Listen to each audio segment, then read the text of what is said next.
কোরআন হাদিস আপনি যদি একত্রিত করেন তাহলে এরা কিন্তু আলেম না। বিশেষ করে স্পেশালি এখন আমি কাওমি মাদ্রাসাকে আমি দিক নির্দেশ করছি, তাও কিন্তু সব কাওমি না, সারা দেশে একটা বিশেষ শ্রেণী গোষ্ঠী, এদেরকে জনগণ আলেম মনে করে। এরা আসলে প্রকৃতপক্ষে আলেম না। আলেমের যে সংজ্ঞা, আলেমের যে বৈশিষ্ট্য, আলেমের যে কর্ম বা আলেমের যে আপনার অ্যাটিটিউড, কোরআন হাদিস আপনি যদি একত্রিত করেন তাহলে এরা কিন্তু আলেম না। বিশেষ করে স্পেশালি এখন আমি কাওমি মাদ্রাসাকে আমি দিক নির্দেশ করছি, তাও কিন্তু সব কাওমি না। আমি কিন্তু একচেটিয়া সব কাওমিকে জেনারেলাইজ করছি না। কাওমিয়ানদের মধ্যেও কিন্তু হাজার হাজার আলেম আছেন, সত্যনিষ্ঠ, সত্যকে সমর্থন করেন, যুক্তি বোধ এবং খুবই লজিক্যাল ম্যান, এরকম আছেন কিন্তু। তো কাজেই এই শ্রেণীটি এত মিথ্যা কথা বলতে পারে যেটা কল্পনার বাহিরে। তারা সারা বছর কি বলেছে দেখেন, সারা বছর বলেছে যে হিজবুত তৌহিদ নামাজ পড়ে না। এখন যখন হিজবুত তৌহিদ মসজিদ নির্মাণ করছে, হিজবুত তৌহিদের মসজিদ না, এটা গির্জা, এটা ভেঙে ফেলো।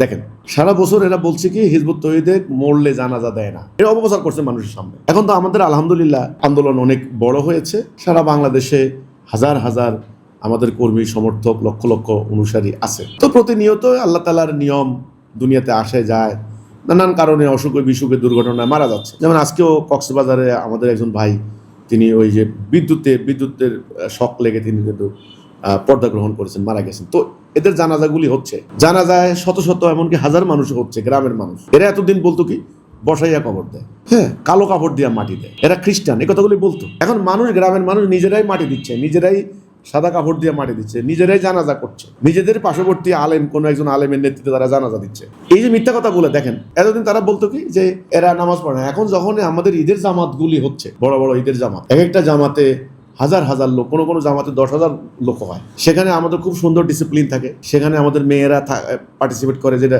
রাসূলুল্লাহর সময় করতো। এখন তারা করে কি ঈদের জামাতগুলির ব্যাপারে ষড়যন্ত্র শুরু করে, আশেপাশে যেখানে হয় এবার আমাদের যেন জামাত করতে না পারে।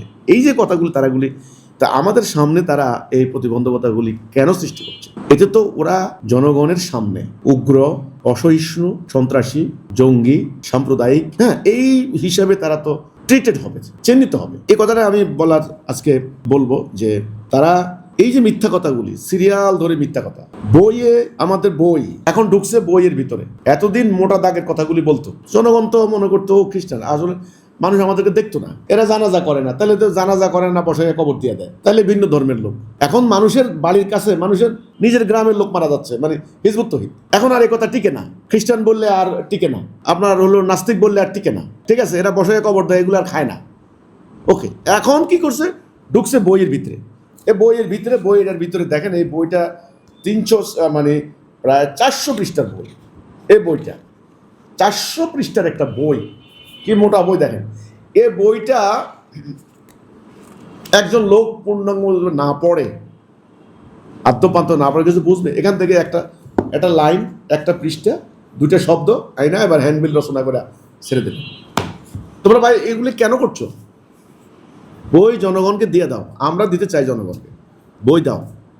এতদিন তোমরা কইলা আমরা নামাজে পড়ি না, এখন আমাদের বিভিন্ন জায়গায় জামাত হচ্ছে, বড় বড় জামাত, আমরা তোমাদের পিছনে নামাজ পড়ি না, কেন পড়ি না?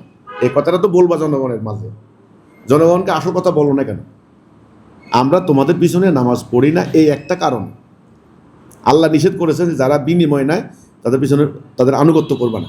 সূরা ইয়াসিনের 21 নম্বর আয়াত, এটা নিয়ে ব্যাখ্যা করো, তফসির করো, দেখি কে রায় দিতে পারো। ইত্তাবিউ মাল্লা ইয়াসআলুকুম আজরাম ওয়া হুম মুহতাদুন, ইত্তেবা করো তাদের যারা কোনো বিনিময় নেয় না, নিজেরা হেদায়েতের মধ্যে আছে। তো যে মানুষটা তাওহীদে আছে এবং কোনো বিনিময় নেয় না, তার আনুগত্য করতে আল্লাহ বলেছেন। হেদায়া মানে তো তাওহীদ। তা আমরা এই জন্য আমাদের অধিকতর সতর্কতা হেতু, যেই ইমাম সাহেব কোনো বিনিময় নেবেন না এবং নিজে তাওহীদের মধ্যে থাকবেন এবং ইমাম মুসল্লিদের ব্যাপারে দায়বদ্ধ থাকবেন, এমন ইমামের পিছনে আমরা নামাজ পড়তে আমাদের কোনো আপত্তি নেই। এটা হলো আমার কথাটা। তাহলে আমরা যখন এখন জামাতের আয়োজন করি, বড় বড় জামাত, তখন তোমরা ষড়যন্ত্র করো কেন? এখন কেন ষড়যন্ত্র করো? তাহলে তোমরা আসলে কি চাও? এই এক শ্রেণীর আলেম, যারা একটা শ্রেণী, একটা গোষ্ঠী, এটা একটা উগ্রবাদী আলেম না। তোমরা তাহলে কি চাও? হ্যাঁ, তোমরা বললে আমরা রসুলকে অবমাননা, কোন কথা অবমাননা করছি? কথাটা আনো না আমাদের সামনে।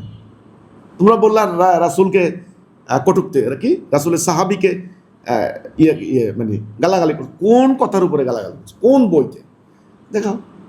এরা কি করছে, জামাত ইসলামের বিরুদ্ধে সারা বছর ওই যে মাওলানা মওদুদী সাহেব, উনি ওনার বইতে বিশাল, উনি ছিলেন একজন সাহিত্যিক মানুষ, ওকে, মানে পণ্ডিত, সোজা কথা, অনেক অনেক বই লিখছেন, উনি তাফসির করছেন, তাফহিমুল কোরআন, তাফসির করলে যা হয় আর কি।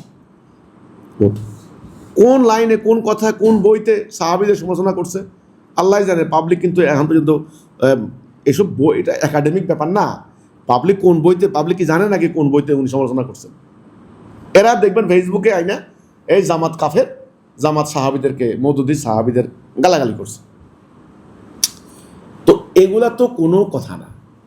আমাদের হিজবুত তৌহিদের যে বক্তব্য, সেটা জামাত সেটার জবাব দিবে। কিন্তু আমি আমার কথাটা বলতে চাই যে এরা আগে সস্তা এই সমালোচনা করতো যে হিজবুত তৌহিদের এটা নাই, ওটা নাই, আকীদার ভুল, কুফর, নাস্তিক। এখন আর এগুলি খায় না, এখন এই বইয়ের ভিতরে ঢুকছে। এবার বইয়ের ভিতরে যে ঢুকলা, এখানে আমার বক্তব্য, বই জনগণকে পড়তে দাও, জনগণ পড়ুক, জনগণ ভুল ধরুক। তোমরা মাহফিল করে কেন মানে 9-6 মিলাও, 9-6-15, তোমরা হিসাব মিলাই দাও 18। তো তুমি মাহফিলে বসে হিসাব মিলাই দিলে তো হইব না। জনগণ তো ঠিকই বাসা যায় আবার হিসাব করবে। কয়দিন এই মিথ্যাচার করে, কয়দিন? সেজন্য আমি বলি যে হিজবুত তৌহিদ একটা সত্যনিষ্ঠ আন্দোলন। আমরা আল্লাহর বিধান প্রতিষ্ঠা করার জন্য দাঁড়িয়েছি, আল্লাহর হুকুম কায়েম করার জন্য দাঁড়িয়েছি। বর্তমান বিশ্ব প্রেক্ষাপট এবং আমাদের বাংলাদেশের সামাজিক রাজনৈতিক প্রেক্ষাপটে এটা এখন মানে অধিকাংশ লোকের মুখেই এই কথা আসে, আল্লাহর দিন ছাড়া মানুষ শান্তি আসবে না, কোরআনের বিধান ছাড়া। কিন্তু এটা কোথায় কায়েম, কে কায়েম করতে পারবে? সুনির্দিষ্ট কোনো কর্মসূচি নেই, রূপরেখা নাই কারো কাছে। আলহামদুলিল্লাহ আমরা সুনির্দিষ্ট কর্মসূচি, রূপরেখা এবং ইসলামের আসল রূপ নিয়ে আমরা মাঠে নেমেছি। এ হলো আমার কথাটা। তো এই আমাদের ব্যাপারে এই মিথ্যা সস্তা অপপ্রচার থেকে বিরত থাকার জন্য আমি এক শ্রেণীর মাদ্রাসার এডুকেটেড যারা আছেন তাদেরকে আমি অনুরোধ জানাচ্ছি। এটা হলো আমার কথা।